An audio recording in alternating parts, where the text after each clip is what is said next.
Where should you grip the bar? This is a highly controversial topic in the bench press world.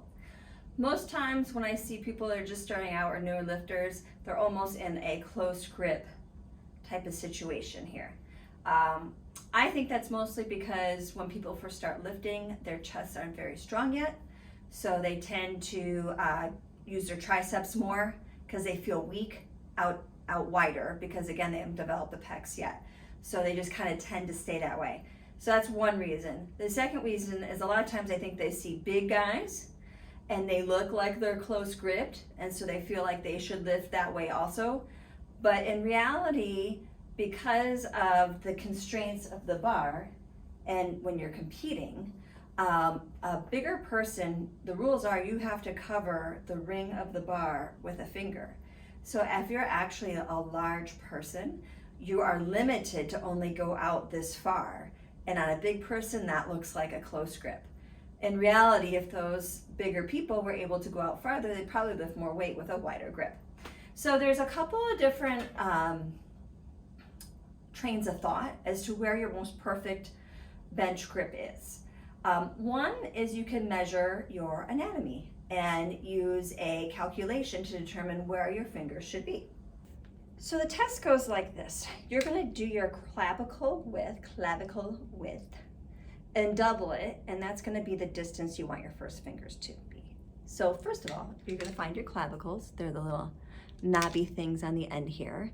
And if you can't see them, just approximate where you think they are. And I like to use centimeters because it's way easier math. And so basically you're going to measure from one clavicle to the other clavicle, okay?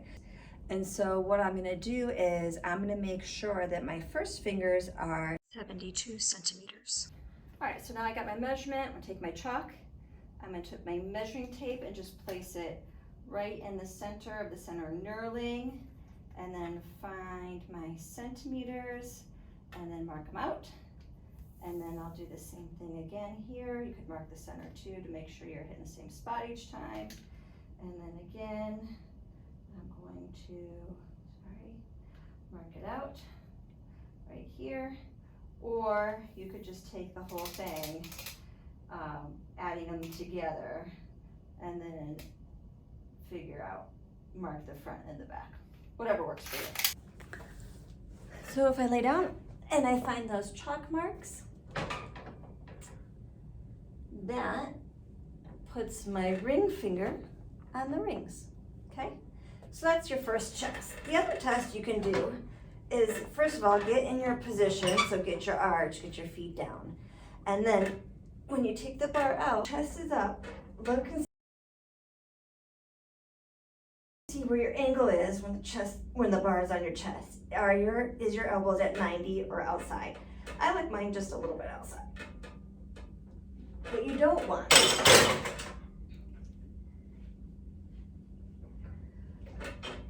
is to see something like this. All your power is coming from your arms, right?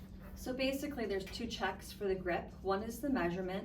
And again, that really only works if you're like proportional, like you've extra long arms or shorter shoulders compared to your arms. It's not gonna work real great. So it's not for everyone, but it is a good place to start. The best one, I believe, is the one on your chest where you're looking at your arm angle to make sure it's at 90 or outside 90. And if you need to change your grip, you can kind of decide whether you want to gradually move your hand out or if you just want to go right to a new grip. But know that when you change something like that, you might be weaker at first, because by widening, if you're a very narrow bencher and then you're widening out, you're now changing the use of your triceps to your chest, which is probably not as strong right away. Generally most people, unless you just happen to have a strong chest. But anyways, just keep in mind, you might be a little bit weaker, but you eventually will definitely get stronger by incorporating more of your pecs versus your triceps in the bench press. Give it a try and let me know how it works out.